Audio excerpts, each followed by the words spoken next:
Good afternoon, one and all present here.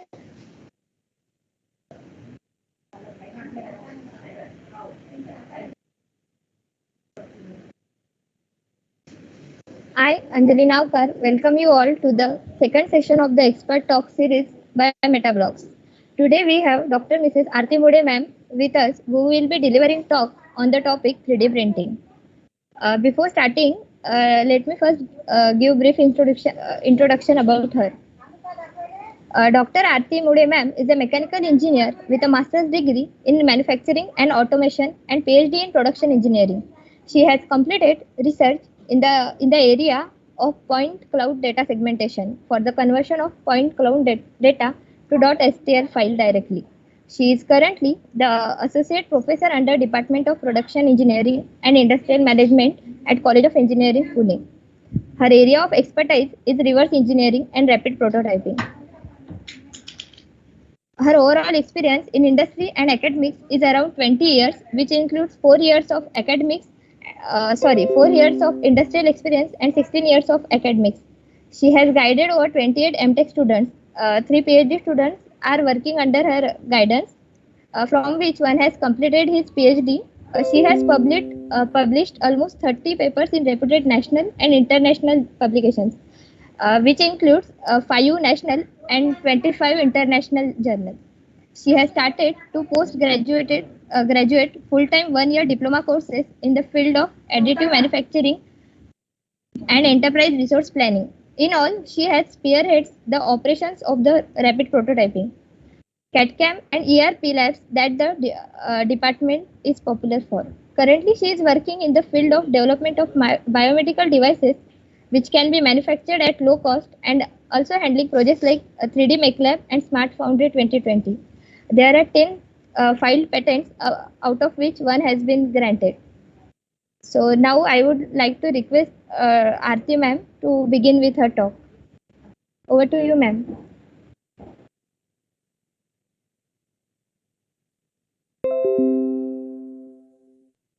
Hello. Thank you, Anjali. Are you able to hear me? Yes, ma'am. We are able to hear. Okay. Thank you. Thanks a lot for the nice introduction. And before I start my presentation, I would like to share the content first. Just give me a second. Yeah.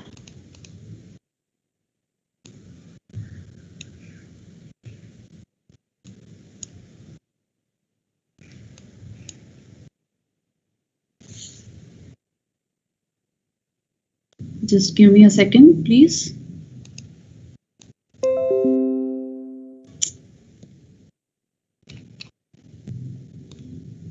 I'm not used to this Microsoft system, but I'm more comfortable with WebEx. Just give me a second. Yeah. Yes, Anjali. So now I can start. So before, in the sense,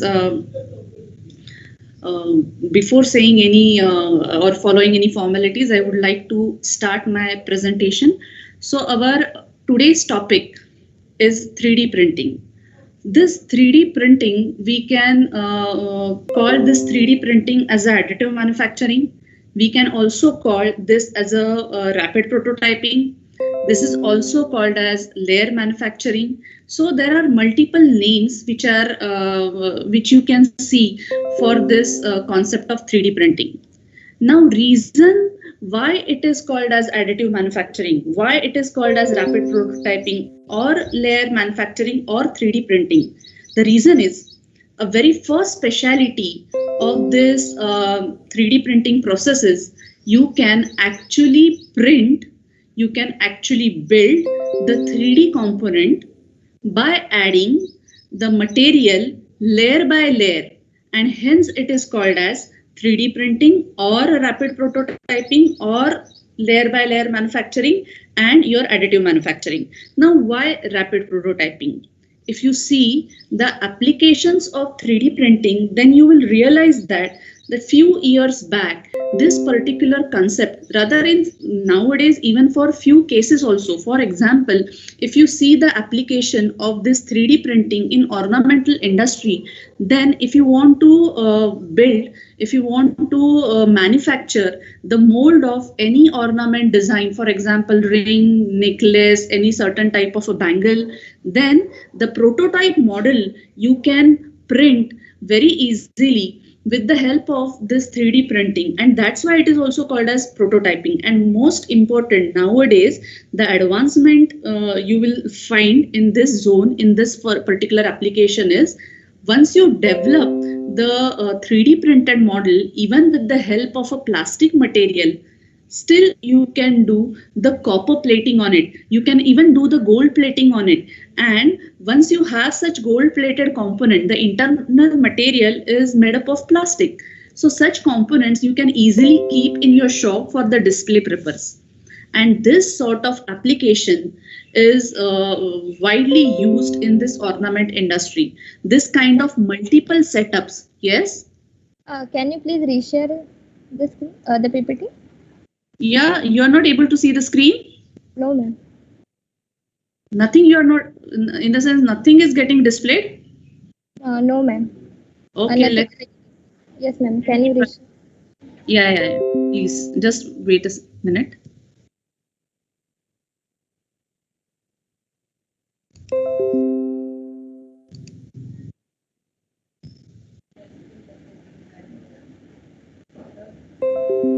I'll just simply close this.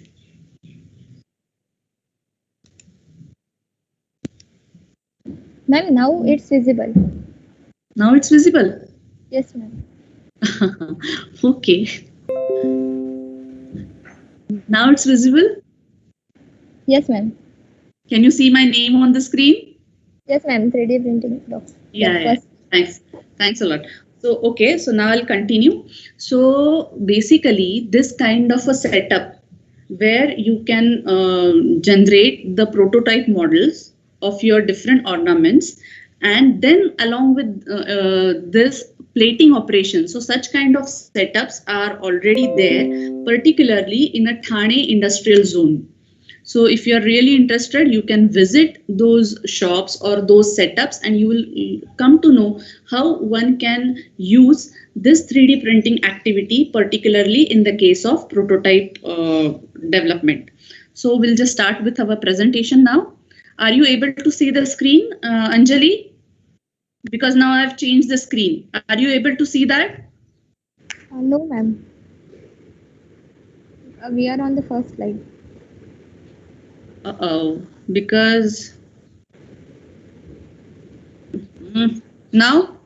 Yes, ma'am. Now it's changed. I think when I using the slideshow option, it creating some problems. So can I just continue my lecture with this normal, in the sense, without using the slide option? Is it okay? Are you able to see the letters properly?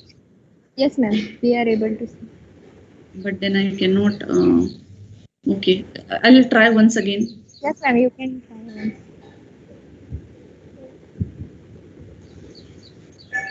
Now it's visible? Yes, ma'am. We are on second slide. Manufacturing approaches. Right. So here you can see the first manufacturing approach. Now the speciality of this particular manufacturing approach is, here we are passing the workpiece material through the two hardened dies. And here the most important thing is, this is a chipless process. We are not removing any material. Now in the second approach, you'll find that there are CNC machines, and on these CNC machines, we are loading the raw material, and there we are removing the material in order to get the required shape. But now when you will see this third approach, which is called as addition of material. So in first case, it is based on movement of your rolling dies. Then the next approach is based on removing the material. third approach is based on adding the material. So here you can see how the material is getting added layer by layer in order to get the required output, and that's why it is called as layer by layer manufacturing. So the basic difference between the CNC machining and this additive manufacturing is, in CNC you are removing the material, in additive you are adding the material. But if you compare the output of CNC based products, then you will realize that the accuracy and the strength obtained from such machine component is much better as compared to the strength and the surface quality or the surface finish obtained from this additive manufacturing technology. The reason is, first reason for accuracy part is, here in case of CNC machining, when you want to machine any inclined surface, that time the axis of your tool is always perpendicular to that machined surface. But in case of your additive manufacturing, the tool is although you want to build the inclined surface, initially it will be converted into the number of layers which will be parallel to XY plane, and then your tool will remain always perpendicular to this XY plane. So no doubt, because of this arrangement, the overall machine arrangement is comparatively simple as compared to CNC, but the accuracy, if you compare this accuracy with CNC machine, then you will realize the accuracy obtained in CNC machining is way better. The reason why strength we are not able to obtain in case of additive manufacturing. In case of CNC, we are dealing with the homogeneous material, whereas in case of additive manufacturing, we are generating the object by providing the number of layers. So strength is again one of the issue. But still, why people are preferring this additive manufacturing process? If you see some standard books, for example, the textbook by author Gibson, he has made this statement. If you want to define the additive manufacturing, the best statement is, what you see is what you build. Now, if you see this architectural design, if you see this particular model which is having 3 different rings, so if this model or this architectural design, if you want to build by using your conventional system, it's very difficult to manufacture. Whereas even such type of a complicated objects, even you can see this biomedical implant or biomedical object also, this you can easily build with the help of your additive manufacturing technology. Now, in case of automotive, now a few years back, we can rather people, they prefer to work on CNC machine, particularly for the automobile sector. But nowadays, even with the help of hybrid manufacturing approach, so many automobile based components you can manufacture directly on your additive manufacture using your metal printers, which is based on additive manufacturing principles. So nowadays you will find different kinds of application in almost all areas. For example, you can see the applications of this additive manufacturing in food industry, you can see in automobile sector, then in fashion and design. Nowadays you will find the 3D printed different kinds of shoes. You will find different kinds of even dresses also, which you have machined or which you have developed using the 3D printing. And the most widely spread application is nothing but the biomedical implants. Because in case of biomedical implants, we are mainly interested in the customized objects, and which you can print very easily with the help of additive manufacturing. I'll go to the next slide. Are you able to see this slide now, Anjali?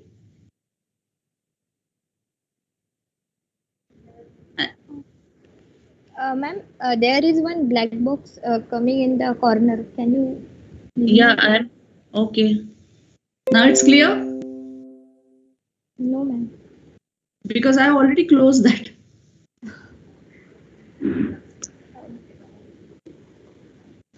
So are you able to see the screen now? Ma'am, we are still on the second slide. You're on the second slide, means on this slide, what you see is what you build. Manufacturing approaches that move, remove, and Oh, okay. Better I will now start with this option. Now can you see the third slide? yes, ma'am. Now it's. I was referring to this architectural design and this particular set of 3 rings. Now it's very difficult to print such kind of objects using additive manufacturing sector, and it's very difficult using conventional system. Whereas this type of objects you can easily print with the help of additive manufacturing technology. And particularly for automobile sector, nowadays we are having the hybrid manufacturing approach. So under this hybrid manufacturing approach, initially you can develop the 3D printed geometry with the help of additional skin or with the help of additional material. And then you can do the verification with the help of a point cloud data, and then you can identify the areas from which you can remove the additional material. Also, you can identify how much quantity you want to remove. So nowadays you will find all different areas where you can see the application of additive manufacturing. Now we will see the basic specialities of this 3D printing process. A very first specialty is the complex shapes. Now here you can see how much complex shapes you can print. Not only that, at the same time you are having the facility to even control its weight. Now why this is possible? Please try and understand the overall process of 3D printing. So initially you need to develop a solid model using any CAD modeling software, and then you can convert this into the STL file format. Now, what do you mean by this STL file format? This is nothing but structured tessellation language.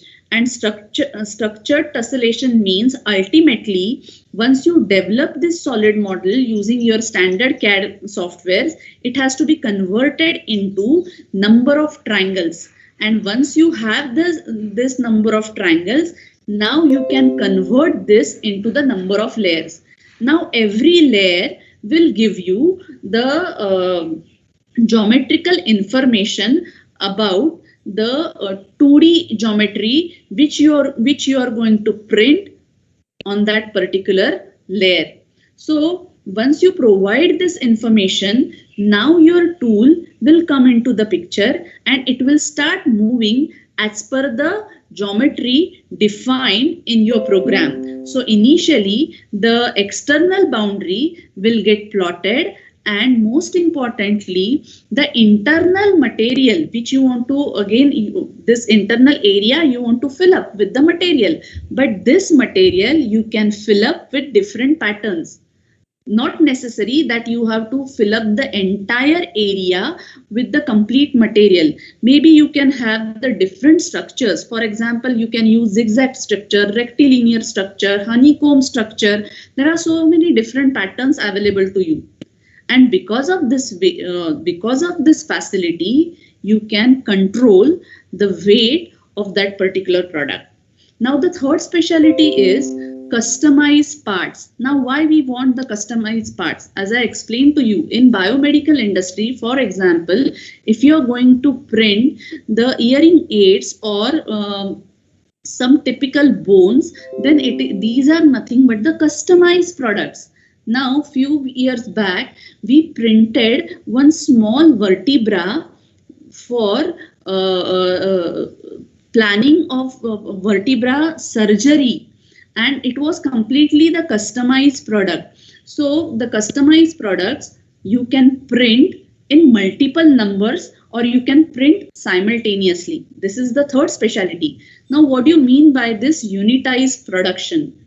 Unitized production means when particularly you want to deal with the assembly, then in conventional system, you have to build the multiple components and then you can perform the assembly operation. Whereas in case of additive manufacturing, in one single go, you can print the complete assembly, and then even after removing the support material, you can use that assembly in your regular application. That's why it is called as unitized production. Now, in case of CNC machining, you need to develop the solid model first, and now depending upon the CNC machine type, the controller that you are requiring, you have to design the tool path. So for every different machine, you are requiring the different tool path. But once you have the STL file in case of rapid prototyping, this STL file, you can use it in different kinds of additive manufacturing process. So once you have the STL file, it can store it at your end in your library. Now, if you see the overall lead time means the time required to machine the one single component. It may be assembly, it may be one single component. So the time required for printing is much lesser as compared to your conventional CNC machining. Reason is, in conventional system, you need to change the tools, whereas here you are going to use one single tool, one single setup, and in one single go you are going to print. So ultra low lead time, and as I explained to you, no tooling is required. So these are the specialities of 3D printing process, and that's why we are saying that 3D printing is so exciting activity and you can use it in multiple applications. But this 3D printing process is mainly divided into the 3 stages. A very first stage is nothing but the pre-processing stage. And as I explained to you, under this pre-processing, we have to either develop the solid model or surface model, or you can keep the component on a coordinate measuring machine. You can scan the entire component. You can get the point cloud data. This point cloud data is nothing but the 3D representation of your physical object. Now, either this point cloud data or this solid model or this surface model, you can convert it into STL file. And as I explained to you, this STL file is nothing but the triangulation file. Now, after verifying this file, once you ensure that this file is free from the errors, now using the dedicated software given for that particular RP process, we can convert it into the number of layers. And now for individual layer, the decision will be taken regarding the support structure. Now, why we are requiring the support structure? Please try and understand this. Particularly in all kinds of additive manufacturing process, the first layer that you are going to print, it is with the help of your support material, the material which is having somewhat lower properties, which you have to ultimately remove from the actual component. So initially you will develop the your first layer with the help of a support material, and then you're going to start building your actual component with the help of model material. So this is one use where we are requiring the support material, and the another use is particularly if your component is having the overhang structures, then you need to provide the additional support structures to this overhang features. And that's why the decision related to the support structures has to be taken in this stage. So initially you need to develop the STL file, you have to verify, and then you have to convert this into the number of layers. Once this processing, means this pre-processing part is over, then you can start with the actual building. And once the 3D component is printed, once it is completely printed, then you have to remove it from the bed. You have to remove the support layer. You have to remove the support structure. You have to, if possible, you can even improve its surface quality, and then you can say now it is post-processed 3D printed component, and then you can use it for the final application. In short, this entire additive manufacturing process chain is divided into 3 sections. First one is pre-processing stage, where you will deal with your STL file. Then you will actually start building the component. So that will be the printing stage. And third one is how to remove the support material and how to perform the post-processing operation. So this is the third stage, and then you can use it for the final application. So actually, for explanation purpose, I am changing the sequence because it is necessary to understand the working principle first, and then I can explain to you the pre-processing and the post-processing stage. But in actual, we need to perform the pre-processing first, then your actual building, and then finally the post-processing. Now, if you see the RP technologies or additive manufacturing technologies, it is divided into three major sections depending upon which type of raw material you are using. So if you are using the liquid based resin, then this is one category. In second category, you are using the solid wire, or maybe you can use the paper sheets or your sheet metal pieces. Even your plastic sheets, you can use it. So this is second category. And third category, you can use the powder granules. It may be metallic, it may be non-metallic. Now we'll try to understand these different technologies. Actually, there are literally multiple RP technologies are available to you. But in my presentation, I am going to focus only on the 6 different types. Again, for every section, for example, for liquid resin, I am considering the 2 different technologies. Similar to this, for solid also and for powder also, two technologies I am going to explain. But there are so many technologies, and most importantly, in some situations, you'll find that some technologies are integrated with each other. For example, the best thing is hybrid manufacturing. In case of hybrid manufacturing, we are using the SLS technology, that is selective laser sintering, along with your conventional CNC machine. So this part, if time permits, we will discuss it later on. First of all, we will start with our first technology, which is nothing but the stereolithographic system. Now, this is the first additive manufacturing process which was developed by Charles Hull from USA in 1984. But his major contribution is he has developed the basic input file required for the RP process, and that's why it is called as STL. But the beauty of this STL file is once you develop the solid model, it has to be converted into triangulation, and such triangulated file you can give it to your machine.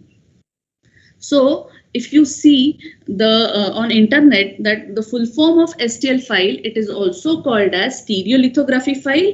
But after seeing this file or its structure, nowadays people, they have started calling this file as a structured tessellation language. So it was developed by this Mr. Charles Hull. So this is the first process which was developed in 1984. So you can see the schematic diagram. Here you will find there is one container. Under this container you can see there is a liquid polymer. And here this is a platform, and this platform is placed on this elevator. Now with the help of this arrangement, this platform you can move in downward or in upward direction.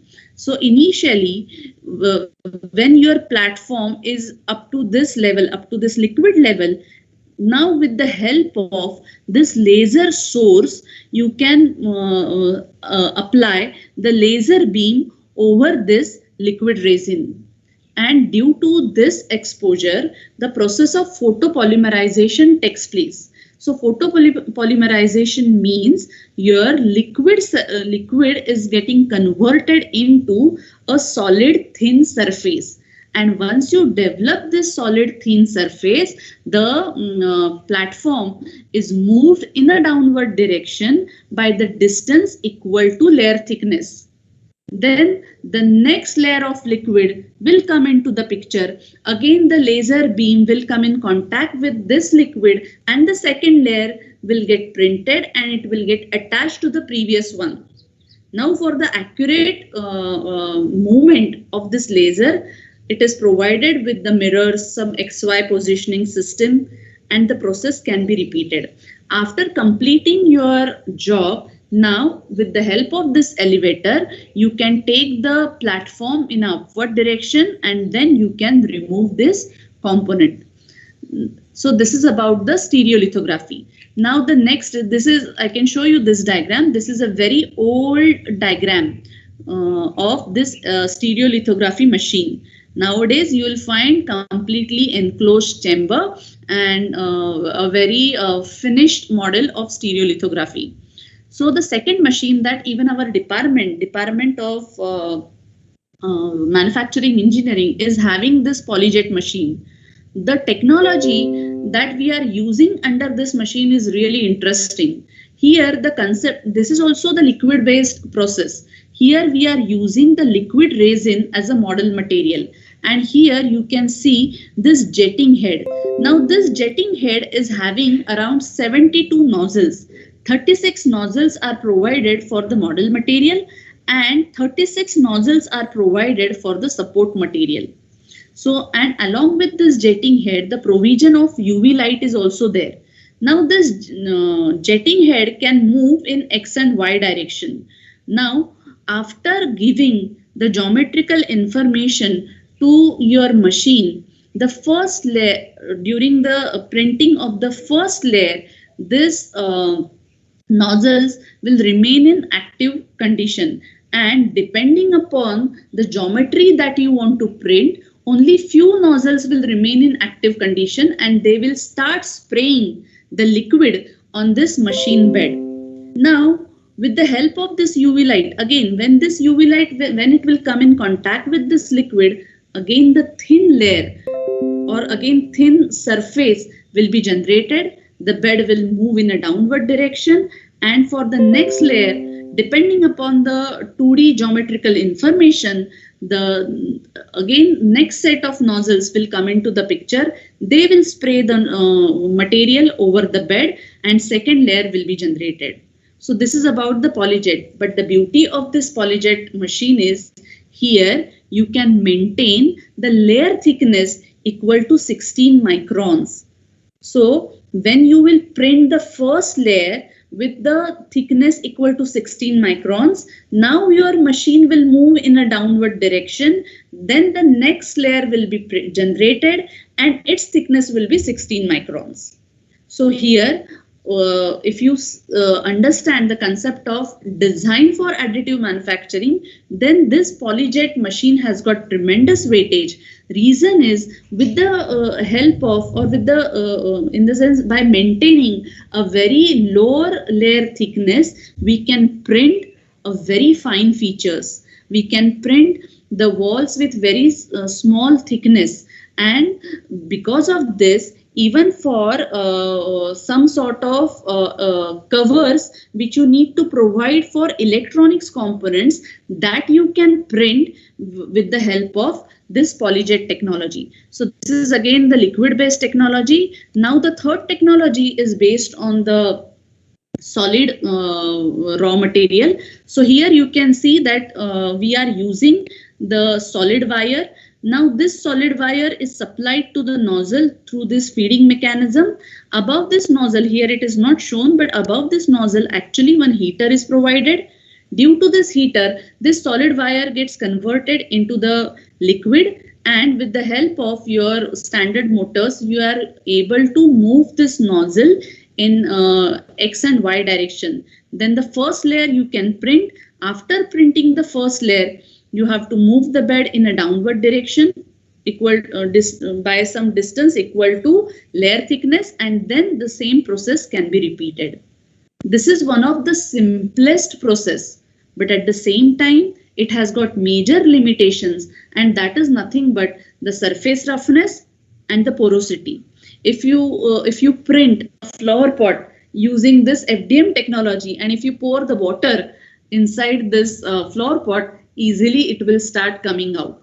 So porosity is one of the biggest problem, but this is most cheap process, easy to use also. But if you want to control this porosity, then we can apply the acetone liquid over the 3D printed component. and the porosity can be controlled. In some cases, you can apply the different kinds of paints on it, but this technology is mainly used for the prototyping purpose. Whereas when you are talking about the metal printers, the components that you can produce using the metal printers can be easily used in your regular application. Now this is about the fused deposition modeling. Now we'll see the laminated object material. So here we are using either the paper sheets or plastic sheets or even sheet metal pieces. So here you can see, I can explain the process about where the paper rolls are used. Here you can see the paper roll. Now this paper roll is provided with some sort of a glue. Some glue is spread over this paper roll, and when it will reach to this point, means when it gets placed over this machine bed, then we have to move this heated roller on this paper. Because of this heated roller, that glue converts into the liquid, and then with the help of this laser you can cut the required geometry. Now the next portion or next paper will come into the picture. Again the same process you will repeat, and now this paper which is provided with glue, it will get attached to the first layer. In this way you can actually develop the 3D components using a paper. No doubt this paper has got some special properties, and it is also the expensive affair. And not only that, because of this particular use of paper, we cannot use this process for we cannot use the components in your regular applications. So it is also mainly used for the prototyping purpose. So this is about the laminated object material. Now we will move on to the third section, that is nothing but the section where you are using the powder as a raw material. So here we can either use metallic or non-metallic powders, particularly the method which is developed based on selective laser sintering. Here we are using the metal powder. You can see the schematic diagram of it. Here you can see the two cylinders. This first blue cylinder is mainly for the powder. It's a powder feeder mechanism, or it is mainly used to feed the powder. The cylinder which is indicated in a green color, it will give you the machine bed. Now once you supply the powder, now this powder, if you calculate the quantity, then this entire area multiplied by the layer thickness, this much powder you need to supply during the layer generation. So this much powder you have to supply through this roller mechanism over this machine bed. Now your laser will come into the picture. The galvanometers or the optics, different kind of this optics arrangement are provided to this laser so that you can precisely control the laser movement. And then with the help of this laser, you can sinter this powder granules, and with the help of this, you can print the first layer.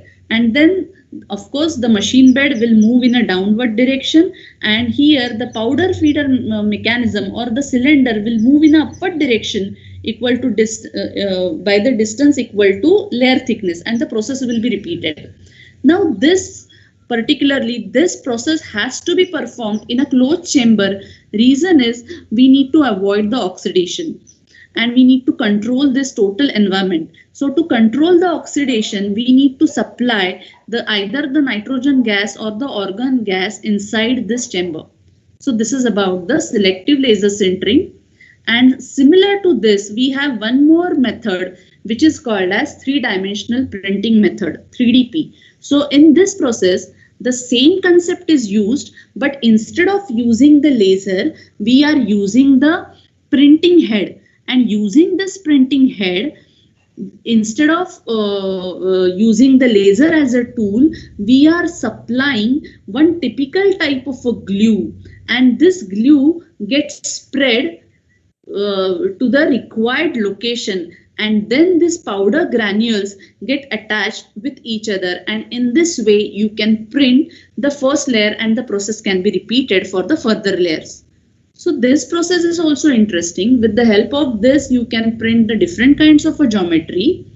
But if you compare the strength obtained with this component with in comparison with the component which you have developed using SLS, then SLS will give you much better results.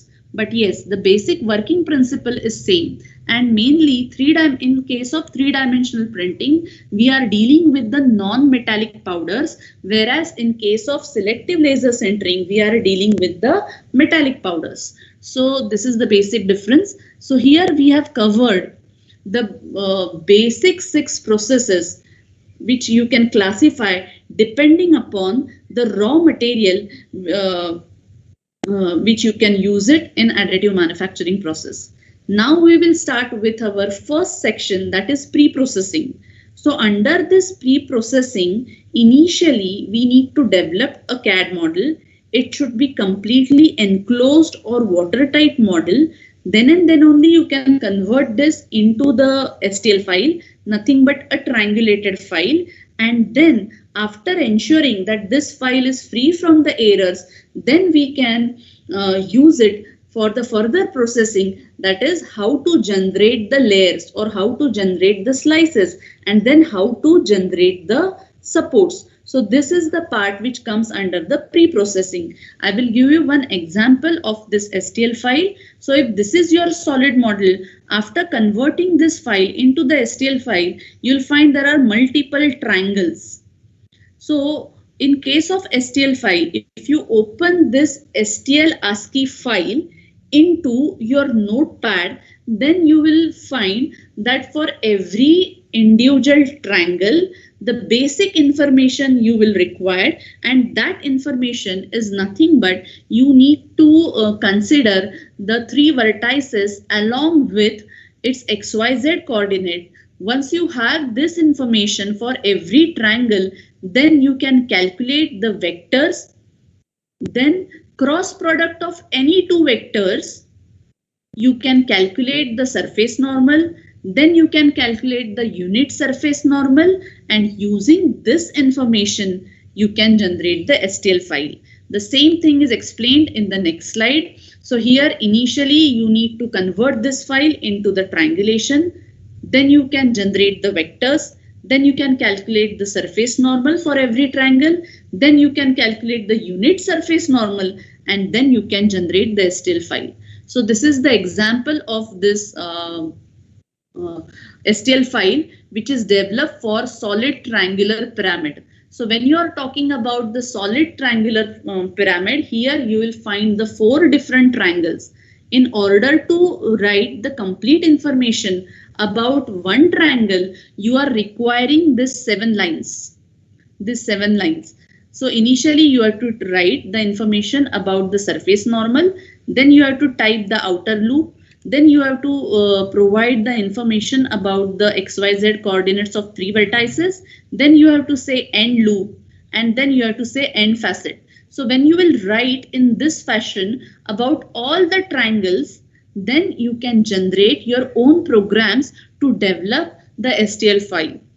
So but here the major requirement is to get the information about the every individual triangle. So this kind of softwares are directly available to us. If you see it if you search it on the internet, then you will find the softwares like a Cura or a Mesh Mixer. So these are a few examples, and using this softwares, you can actually see how the regular model can be converted into STL file. But not only this, even if you just want to see, if you just want to convert the regular solid model into the STL file, you can use any CAD based software.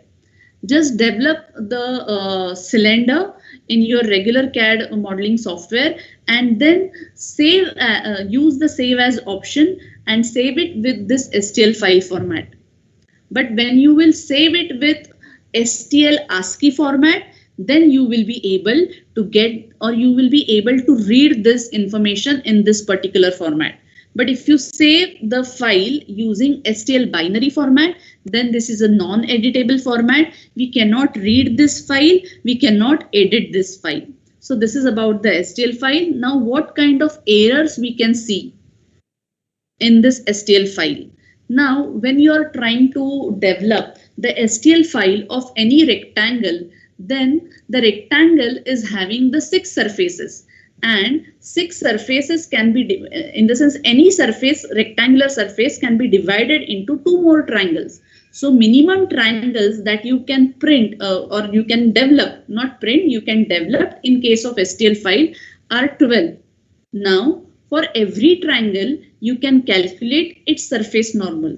Now, by mistake, if the surface normal of any triangle is indicated in an outward direction instead of inward direction, then it will give you the error message, and that is called as inverted normals.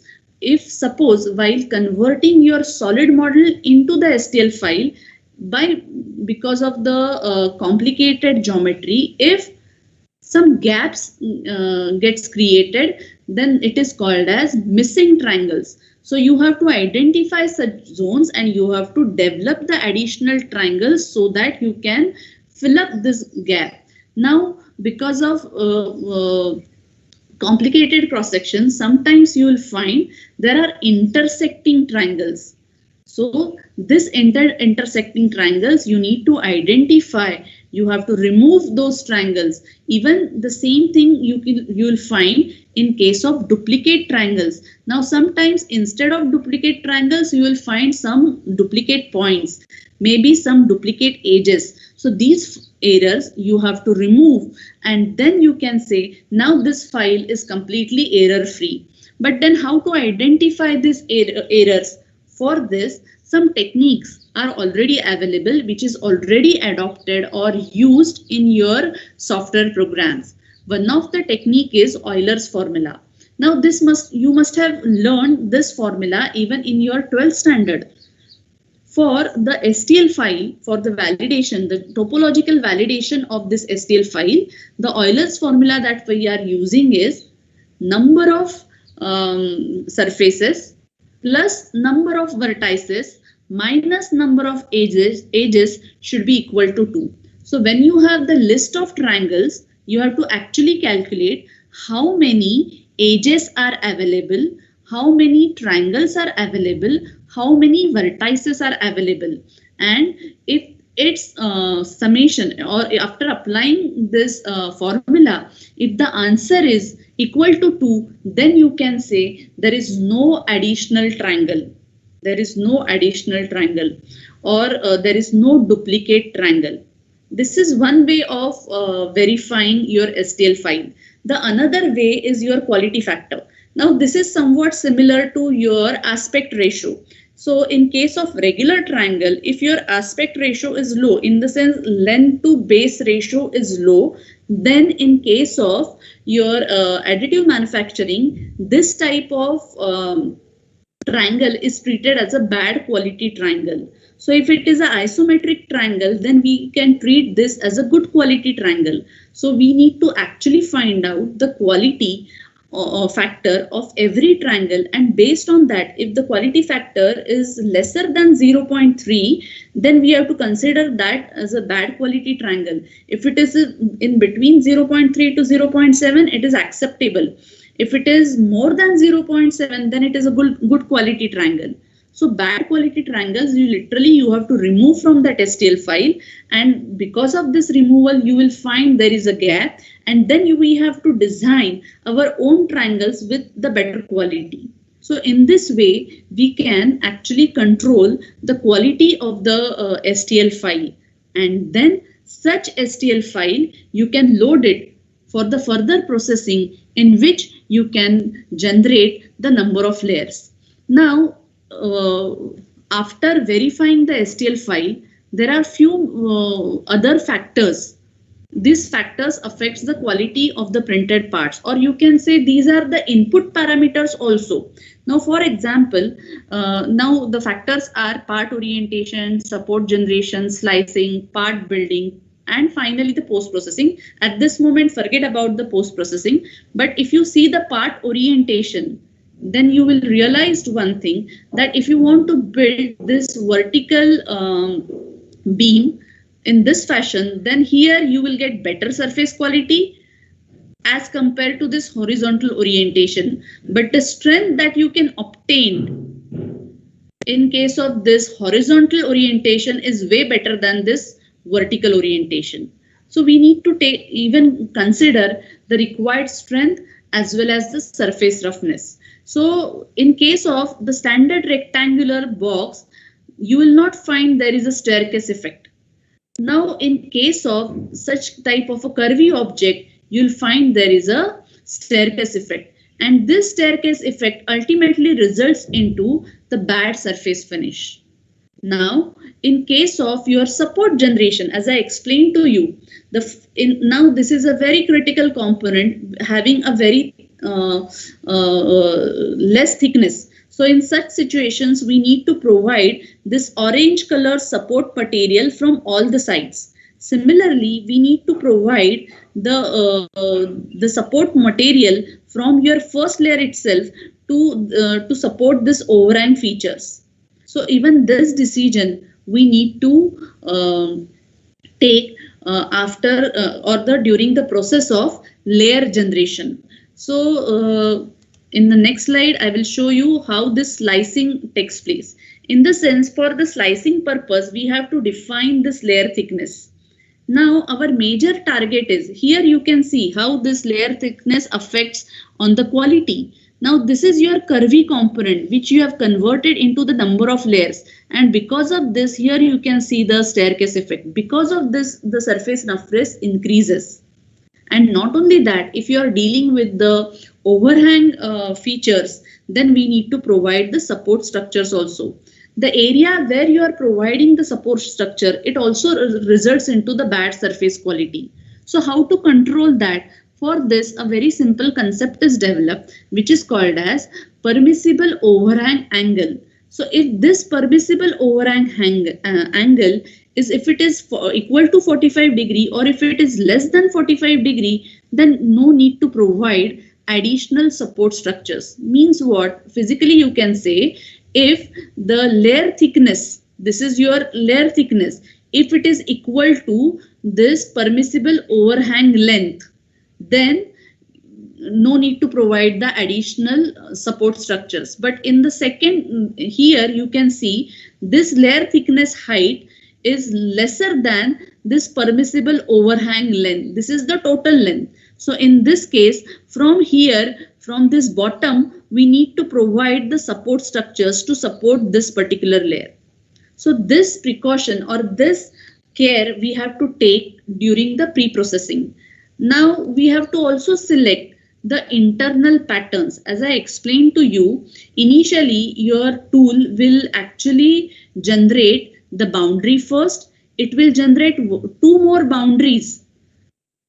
Why? So that you can support the external boundary, and then the internal area you can fill up with the material, but for that the different patterns are available to you, and because of that you can control the overall weight also. So the different patterns are line pattern, rectilinear pattern, concentric pattern, honeycomb structures are available, and based on these many parameters, ultimately you can, these are, you can say, input parameters. So using this input parameters, you can finally generate the tool path for every individual layer. And then this information, you have to give it to the machine. And then you can actually start the part building.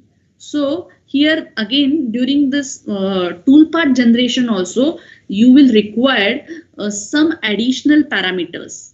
Now, first parameter is outer boundary generation. As I explained to you, in order to provide the support to this outer boundary, because initially we are going to generate the outer boundary first, and to give more stiffness or toughness to this outer boundary, we need to generate 2 more internal boundaries. So we have to take a decision related to this outer boundary first. Then we have to define the layer thickness. Then we have to define the shell thickness. Then we have to define the field density and the type of infill patterns. Then what kind of a support type you need to provide. Generally, our basic idea related to support generation is you try to provide the support through the minimum area contact, because if you provide the regular beam structure as a form of a support, then maximum area will come in contact with the original component, and that will result into the bad surface finish. So there are different types of support, in the sense different geometrical structures are available that we have to decide. And finally, we need to decide the printing speed. And once we provide this input parameters, then we can generate the tool path. So this is about the pre-processing. So up to this, we have covered the basic 6 processes which comes under this additive manufacturing technology. Then we have covered the pre-processing also. And now the third section, which is the last part of your process chain, is post-processing. Why we required post-processing? First thing is we need to remove the support material. Then we can improve the surface quality. Then at certain level, we can improve the accuracy with the help of a hybrid manufacturing concept. And in some cases, even we can improve the aesthetics also. So for these reasons, we are requiring the post-processing. Now this post-processing is also again divided into 2 parts. Suppose in case of your powder material, means your SLS, selective laser sintering. In case of selective laser sintering, or even in case of layer oriented manufacturing, we are using the same material.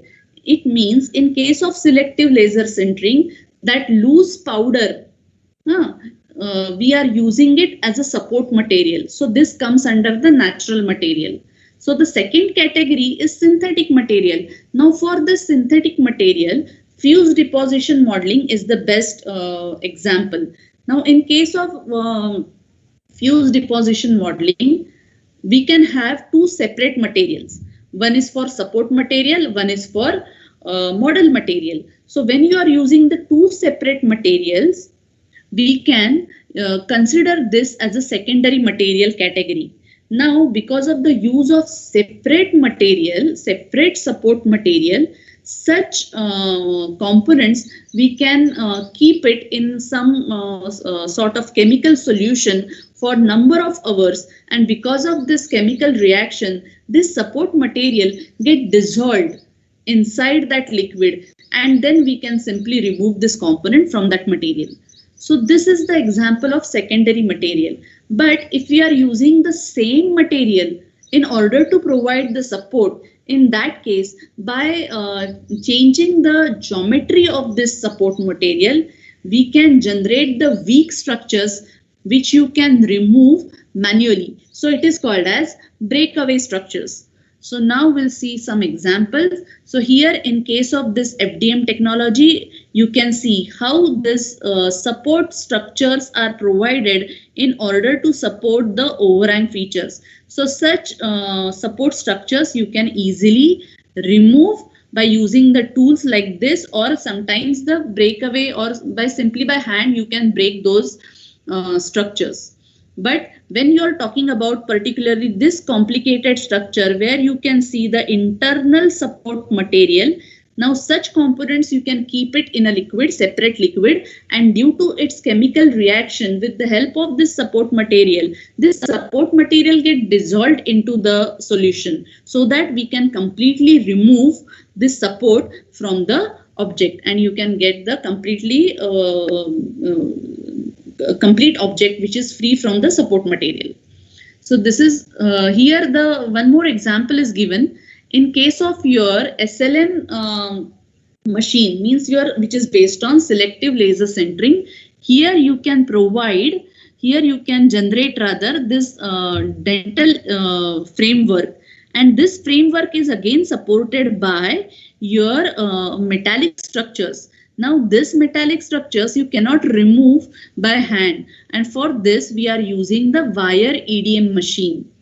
So in case of your SLM machine, the bead blasting operation is also used to remove the stick powder which is stick to your finished component. So using this bead blasting operation, you can improve the surface finish also. So this is about the post processing. I hope up to this it is clear to you. But this is not enough for the additive manufacturing process, because this is a very standard process which we have learned right now. Initially the pre-processing stage, then your actual building, and then your post-processing. But during the pre-processing, you need to either develop the solid model or you need to develop the surface model. Now, development of surface model is a highly time-consuming activity, and for that, nowadays, the third approach is developed, which is called as integration of reverse engineering and additive manufacturing. Now, what is reverse engineering? In case of reverse engineering, you can actually scan the physical object to get the point cloud data. Now this point cloud data, you can convert it into a surface model by generating the curve network, and then you can stitch the different types of surfaces. You can apply the continuity conditions. So applying this continuity conditions, stitching those surfaces is a highly time consuming activity. Surface modeling, it is a time consuming and it requires highly expertise people as compared to solid modeling. So in case of reverse engineering, generally we scan the complicated object which we want to copy, or where the soft information about that physical component is if it is not available to you, then you have to scan the component. You can get the point cloud data, you can convert it into a surface model, and then you can use it for your generation of toolpath, which you can use it in CNC machine.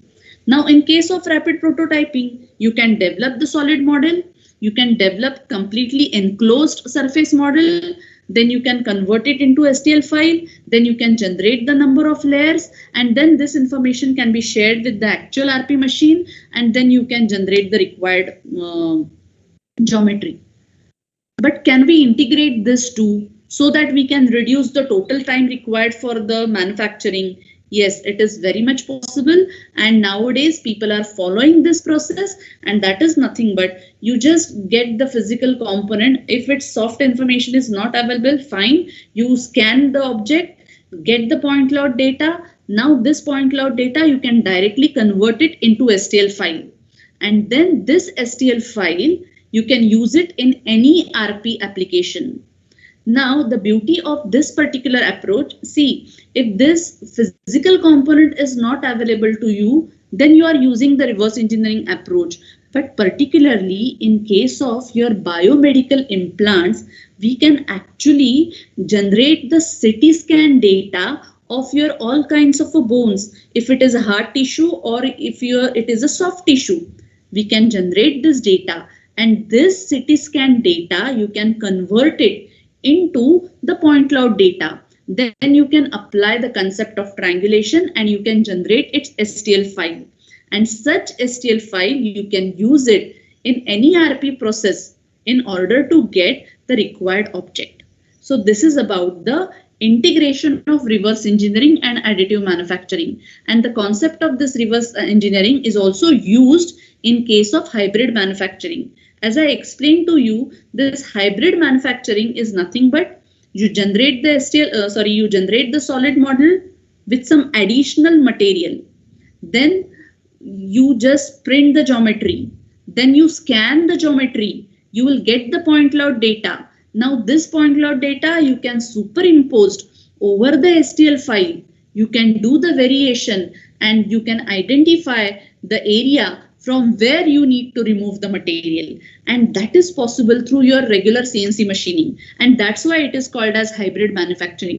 But if you want to use this approach, then it is very much necessary to do the scanning operation. Means here here you can understand what is the role of this reverse engineering. So definitely nowadays the reverse engineering concept is totally integrated with additive manufacturing. But again, this is not sufficient. If you actually, if you want a very optimum solution for your 3D printed geometry, nowadays the new concept is developed, which is called as design for additive manufacturing. Now you must have learned the concept related to design for assembly and manufacturing. Similar to this, we have to see the concept of design for additive manufacturing. Now, in case of design for assembly and manufacturing, our basic target is you develop the solid model in such a way so that you need to manufacture less number of components so that it becomes suitable for the, in the sense, it will become suitable for the manufacturing. At the same time, you try to incorporate maximum number of features into one single product so that it becomes easy for the assembly. But it is always a compromise between the assembly and the manufacturing, because if you try to build the maximum number of features in one single component, then it becomes difficult for the manufacturing purpose. But if you want to make the geometry suitable to manufacturing, then you have to produce the multiple components, and then it becomes difficult for the assembly. So it is always a compromise. On the similar lines, one concept is developed to get the optimum solution, and that is nothing but the design for additive manufacturing. So here, based on the type of additive manufacturing process, we need to find out the capacity of that particular machine. So to understand the capacity of that particular machine and the process, there are 4 criteria, and those criteria are: first criteria is what is the maximum part size. So based on this maximum part size, we can decide the process as well as the machine. Then what is the minimum wall thickness?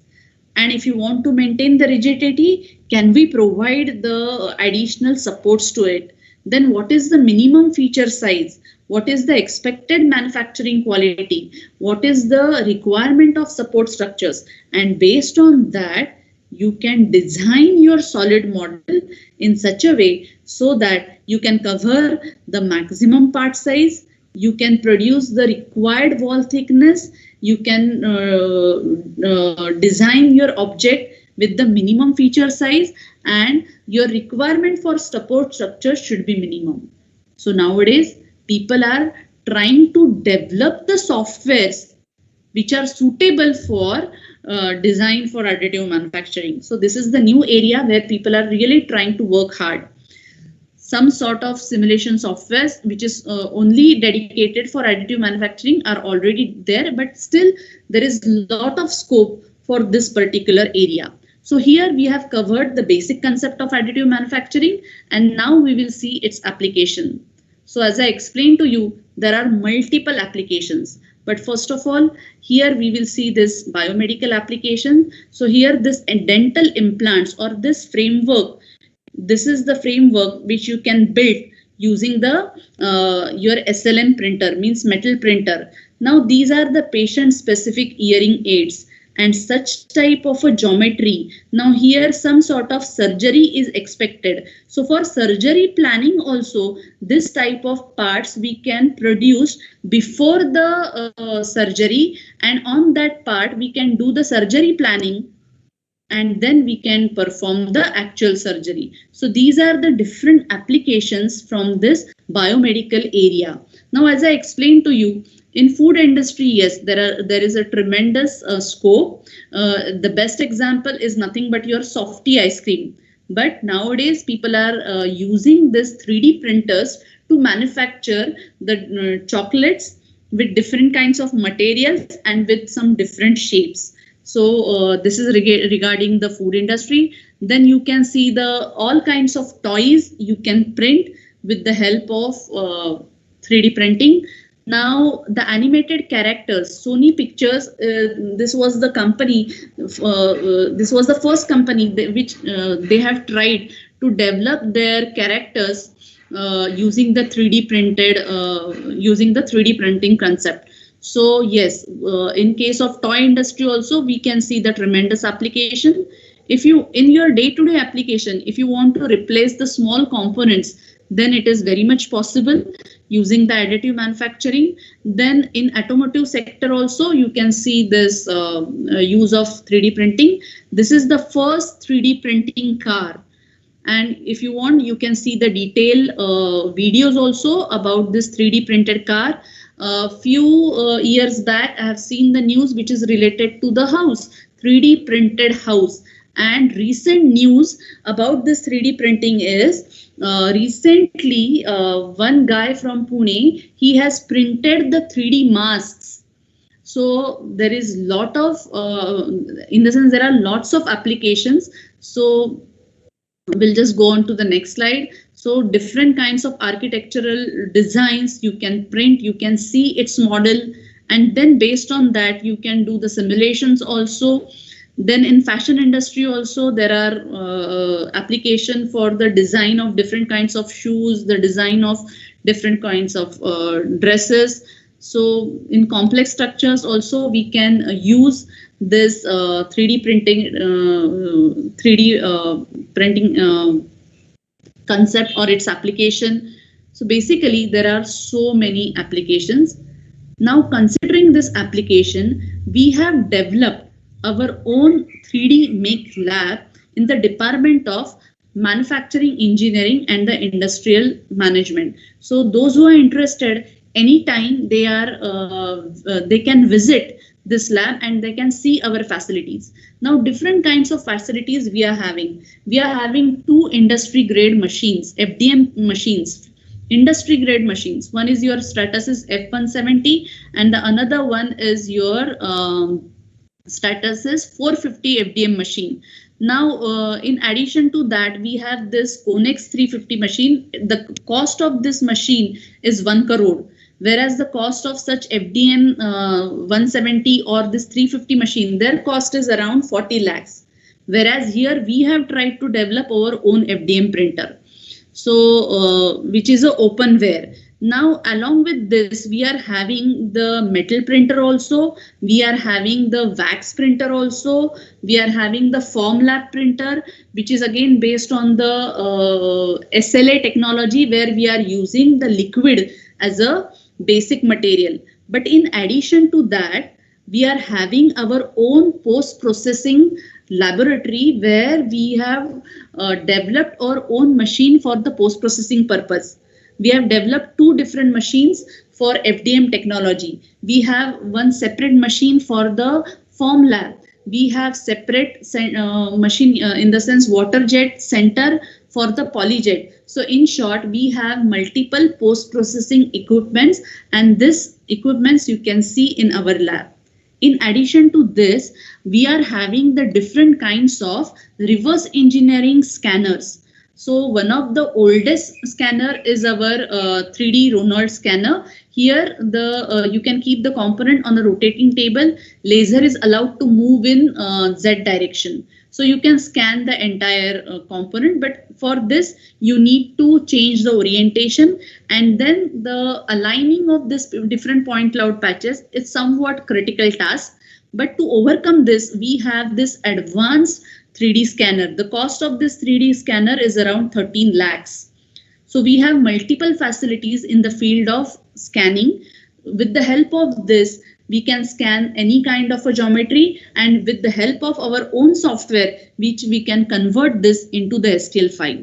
So now the last part from this presentation is we are going to see some basic initiatives or the basic projects that we have currently handling under our 3D Make Lab. So the development of this 3D Make Lab was our oldest project, and now we have come up with the different technologies.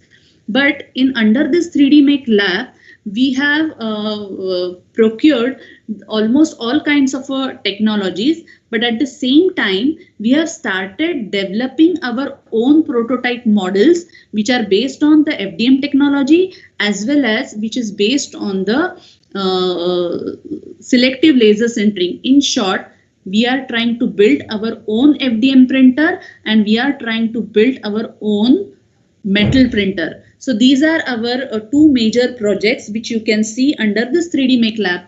As I explained to you, we have developed 2-3 different post-processing machines also under this 3D Make Lab. And now our final target is to develop our own material.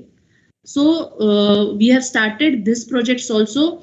Under this, initially we'll try to develop our own solid wire material along with some combination of graphite, and this material we are trying to use it in FDM machine. Similar to this, currently one of the PhD student, he is working in a area where we are trying to develop the powder granules using the plasma technology, and which we can use it in our prototype model of metal printer. So these are the different kinds of projects currently we are on this different projects currently we are focusing. Along with this, two more projects we are handling. One project is this BETIC. It is Biomedical Engineering Technological Innovation Center. This project we are under this project we are working with IIT Bombay and VNIT Nagpur. This is the project which is funded under the Rajiv Gandhi Science and Technological Commission. This is supported by Maharashtra State. And this Smart Foundry project is supported by the DST. So under this Smart Foundry project, we are in the sense our role is to develop the 3D printer, low cost 3D printer, and that's why we have selected the FDM printer.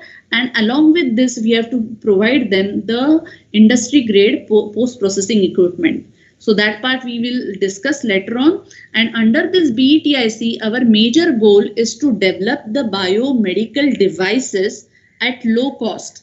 So almost 15 biomedical devices we developed. Almost all are patented. From this 15 biomedical devices, the 4 startups are already started. One technology is already transferred to the industry, and from this 4 startups and this one industry, we have already started the actual products. And these products will be, of course, it will be supplied to the different hospitals. So these are the different projects currently we are handling under this rapid prototyping lab, which is situated in the Department of Manufacturing Engineering. I'll just show you the now sketch basic diagram. This is our basic model for the SLS machine. This is the internal part. Here we need to integrate the electronics, the mechanical components, software also. And along with this, we need to provide the laser also. So for this, we have purchased one carbon laser from the Suresh Indu Laser Company. The cost of that laser is around 30 lakhs. And now if you see this diagram, then now it is completely enclosed machine. Here this laser is integrated. We have our own software module also. Now the pending part is here to integrate the movement of this laser along with our software so that we can vary the power of this laser by varying the voltage. And here we need to close this so that we can supply either argon gas or nitrogen to avoid the oxidation. So hopefully this project will complete within next few months, and then we can start actually we can do our experiments. So here our initial focus is to use the brass plus polyamide powder to manufacture the bush. So this is our basic aim, and this is about the SLS prototype model. In case of our Smart Foundry project, initially we studied this loose board printer which we have purchased from the USA, and then this is the original construction. And here after working on this loose board printer for almost 1 year, we identified the different problems related to this design. For example, warping of parts, Then during the printing, the different fumes are getting generated, so it results into respiratory issues. Then there is improper adhesion of part with the bed, uneven part heights. There are so many issues. But to avoid these issues and to improve the reliability of this machine, we come up with the different solutions. And now this changes, this modifications we have already incorporated. We changed the nozzle assembly or the nozzle shape. We have started using the injection molded linear bearings for this bed supports. We have designed this additional supports so that we can avoid the alignment issues. Then we have provided the closed chamber so that we can avoid the issues related to the warpage. And this is our now final machine, which is already installed in the lab. So in this way, we have completed this project. And as I explained to you, this is our basic prototype model of vapor polishing setup. Now here the concept is, here you can supply the acetone vapors. For this prototype, we have already filed the patent. It is in process. We have received it also. Now it is under the examination.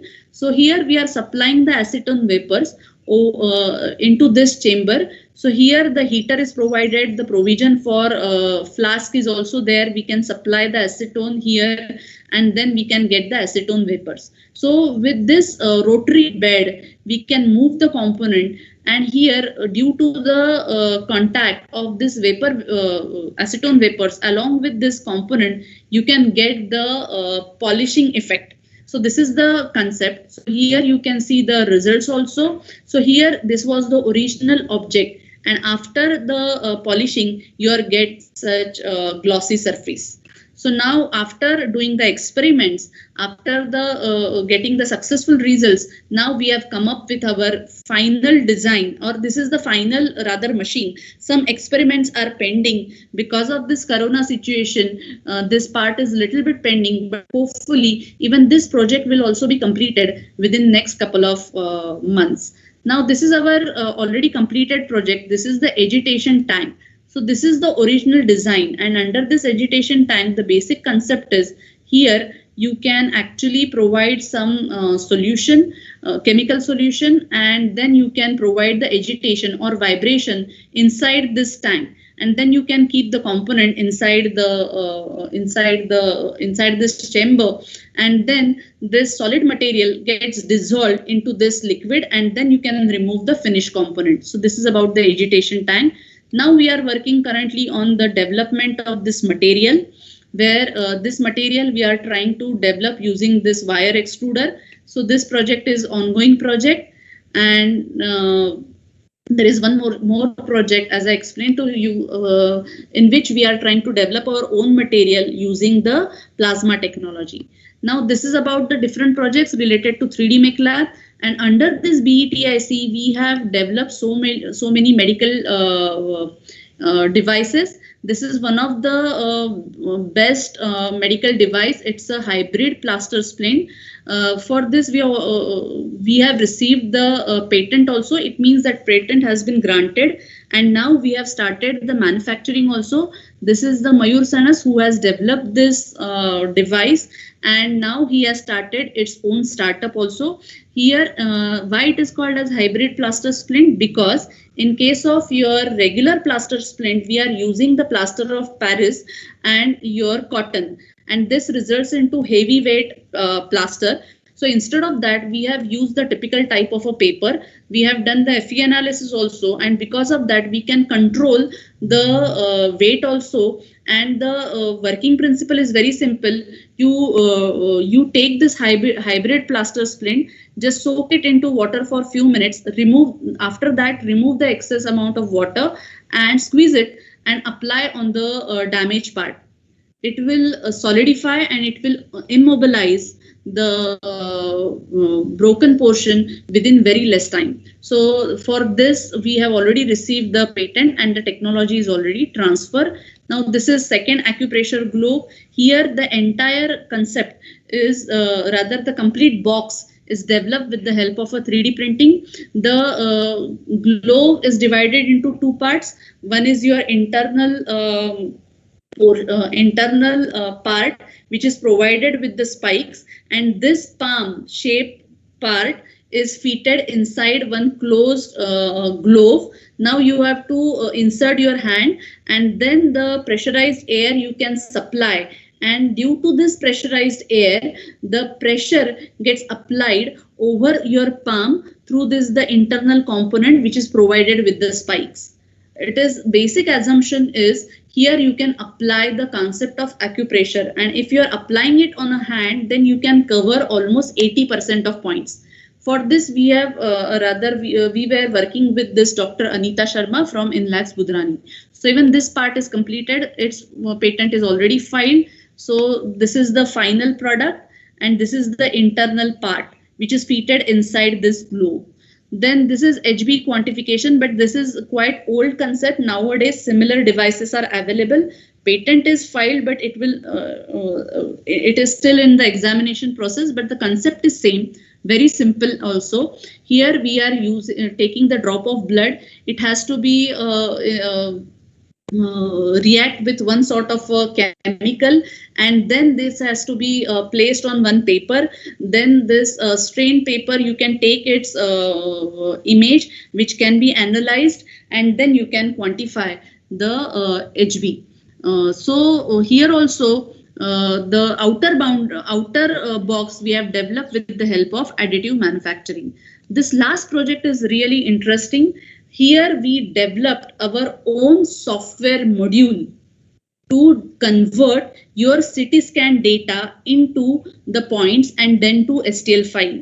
For this, we worked with Dr. Sunil Nadkarni from Dinanath Mangeshkar, and he with Dr. Vikas Saugale. He is my PhD student, and he has completed his PhD in this area. This kind of software, you will not believe, but this kind of software is nowadays it is available in the market, but the cost of this software is 30 lakhs rupees per year per seat. Whereas we developed our own software module to convert the CT scan data into the STL file. And finally, we tried this component, software for the different surgeries, for different kinds of operations, and you will not believe, with the help of this technology, rather we tried to print this ear. And this ear we developed by doing the scanning operation. Then we converted this into STL file. Then with the help of this two portion of your ear, negative and positive, the mold is generated using the biocompatible material, and then finally the similar kind of ear was developed by one of the company, and then finally it gets stitched to one of the in the sense it is actually implanted in case of one of the patient. So these are the different kinds of projects that we are handling. To actually generate the awareness program, we have started one postgraduate diploma in the field of additive manufacturing. It's a 1-year course, and it is divided into 3 semesters, and we have already completed 3 years. Now again the admission process has been started. So this is about the additive manufacturing. So thank you all. So if you have any queries, please let me know. Thank you so much, ma'am. Ma'am, there are questions in the chat. I will read that. Yeah, please. So the Abhay Anmule has the question: can hot liquid metal up to 2000 degrees Celsius? Anjali, can you just speak it loudly, because I think your phone is there, and actually I'm not able to hear you properly.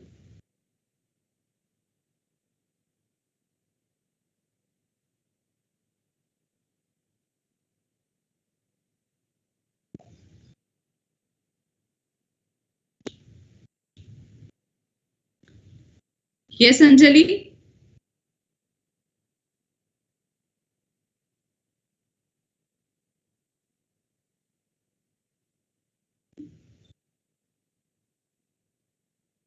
Hello?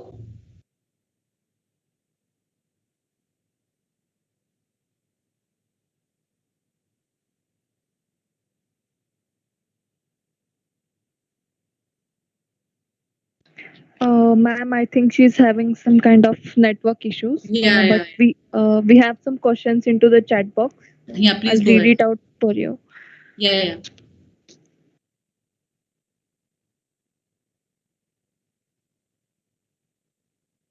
Hello? Just a minute, ma'am. There's a question from Abhay Yelmure. He's saying that can hot liquid metal up to 2000 degrees Celsius be used in 3D printing? I'm not sure about the temperature value, but yes, up to this, I have not seen such method where we are using the liquid in hot liquid in the sense. Just repeat the question. Hot metal liquid, na? Yes. So up to this, I have not seen such kind of a process. Okay, ma'am. There is one Because more this kind question. of activity or this kind of process, we are already using it in a foundry. Okay. So here the And concept is different. We have to generate the object layer by layer. So, but I will give you one more example. Nowadays, people are trying to develop the gold ornaments. So in that case, the basic, in the sense, the basic material that we are using is nothing but the solid gold wire. But when it is provided, rather when it is supplied to the nozzle, over this nozzle there is a heater. So due to this heating process, we are converting that solid wire in the form of a liquid. And then we can generate the first layer with the help of that gold material, which is initially available in the liquid. But then when you will print it on the bed, it will solidify. And then the process can be repeated. okay, ma'am. There is one more question from Varat. He's saying that can 3D printing be dynamic and can all types of material be used in 3D printing, specifically for mass production materials needed in industries? See, what I'll tell you that nowadays lot of research is going on. All kinds of a resin, all kinds of a different metallic, non-metallic powders we are trying to use in different applications. So there is, I will say, there is no as such any limitation on the use of different kinds of material. But when you are talking about the mass production, up to this date, the your conventional CNC systems are more suitable for your mass production. But when you want to manufacture the customized object in a multiple quantity, then additive is the best solution. Yes, ma'am. But ma'am, I've heard that 3D printing is a very slow process. So how No, we not. will Okay, I'll tell you the reason. See, suppose you want to build a very complicated geometry using your conventional system. So in that system, in order to build this complicated geometry, you have to change the object orientation or the setup for multiple times. You have to change the different tools also. For example, in one of the job, you will initially use the milling cutter. Then to generate the hole, you will require the drill bit. Then if you want to have a very precise size, then maybe you will go for broaching operation. It means you need to, sometimes you need to even change the workpiece setup, or you have to change the different kinds of tools also. So this part is rather time consuming. But in case of additive manufacturing, there is only one single setup, one orientation, and one single tool. So there is no change in the orientation, simply you can build the component. So that way, the time required to produce one component is very less as compared to conventional system. But if you are actually comparing the tool speed along with the printing speed, then you can say the printing speed is much lesser as compared to tool speed. Okay, ma'am. And I had one more question from my side. Okay. You May I know you who's told speaking? yes, ma'am. You told that there are 3D printed houses, and I've also read about 3D printed skyscrapers. So, how Correct. they are much more reliable? Like how they will bring strength of the houses, which we bring conventionally with cemented Correct. houses, bricks, and Correct. all. Correct. See, here why we require 3D printing houses or why we require the 3D printing cars. Can you imagine the application? So in case of 3D printing house, see it is not developed with the help of a plastic. Please try and understand this. You are going to develop with your regular material which you are using in your conventional system. In the sense, if you want to develop the brick or if you want to develop the wall, then this wall can be printed or this bricks can be printed using the additive technology.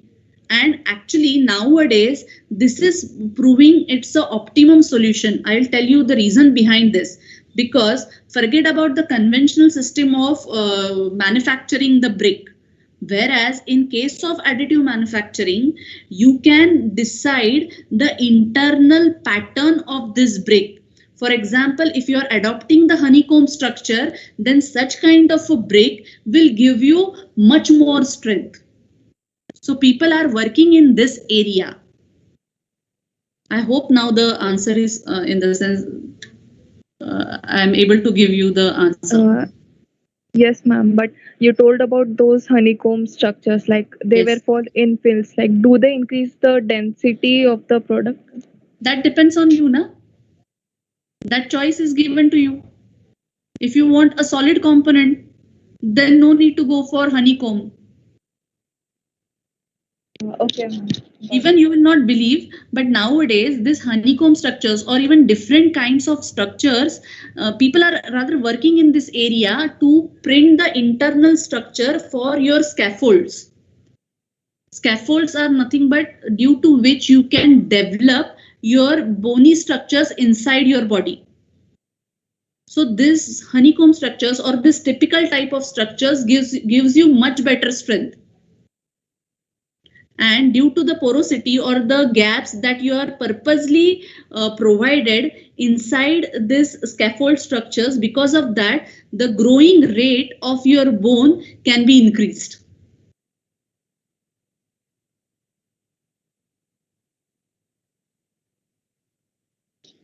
Okay, ma'am. Hello, ma'am.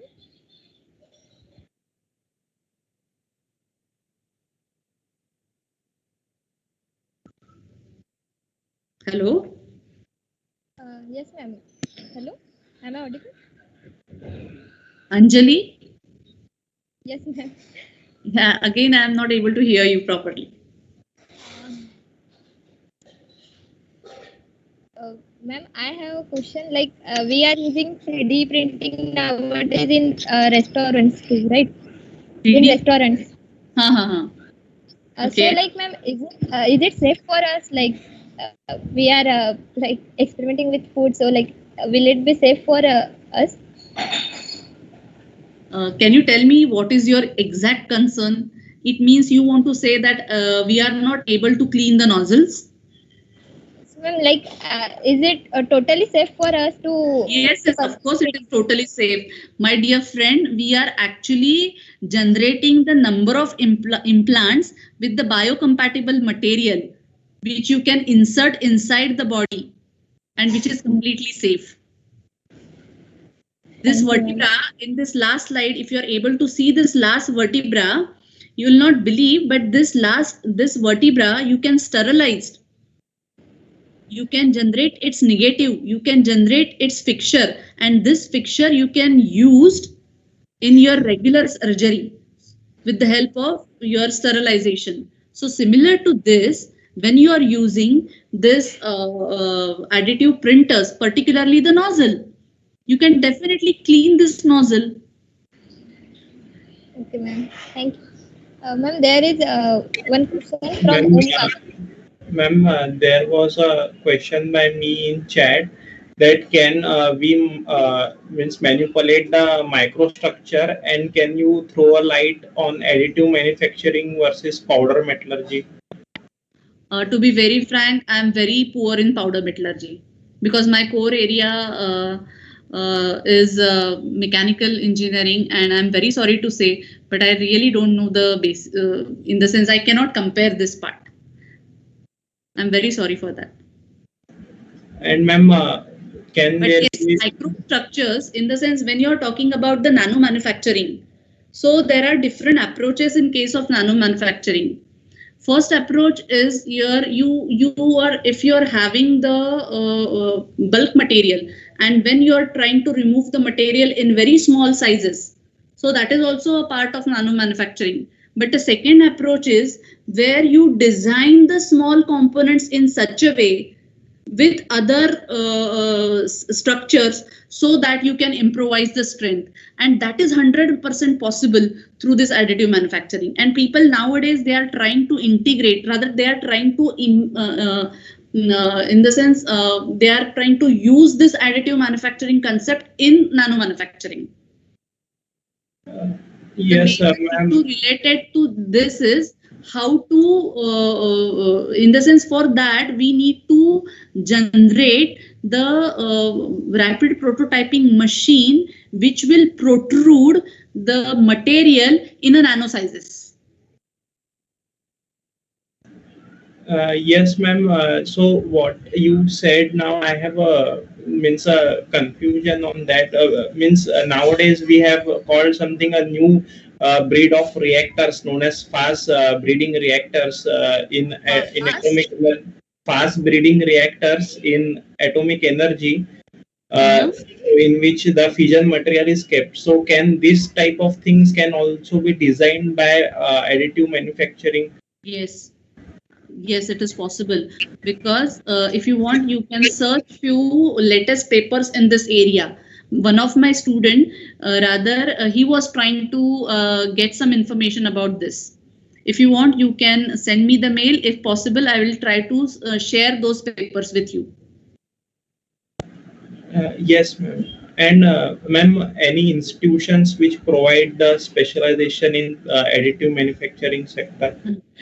We have started our postgraduate diploma course, and this course you can do it after your engineering. This is a 1-year course, but if you want to do your PG in this area, then currently this PG program is available, I think, in Warangal Institute.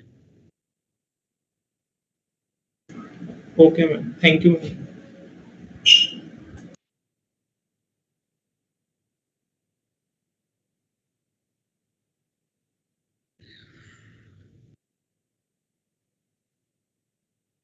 Anjali? Yes, ma'am. There is one more question by Vivek Patil. What benefits are there to additive process that makes it compelling to use over traditional methods we already have, which have much better infrastructure, software, and expertise? You mean you want to compare your 3D printing process with the conventional? Then there are lots of advantages, but there are few limitations also. So when you particularly want to just build the prototype, this is one of the simplest method, additive manufacturing. It will take a very less time. But yes, when you want to go for mass production, then up to this date, at least there is no option for your conventional CNC machining. But there are lots of advantages, in the sense, particularly the component which simply you cannot print, simply you cannot machine with the help of your CNC, can be developed with the help of additive. And this particularly, this specialty is more and more useful, particularly in case of biomedical implants, where you need to design the customized components.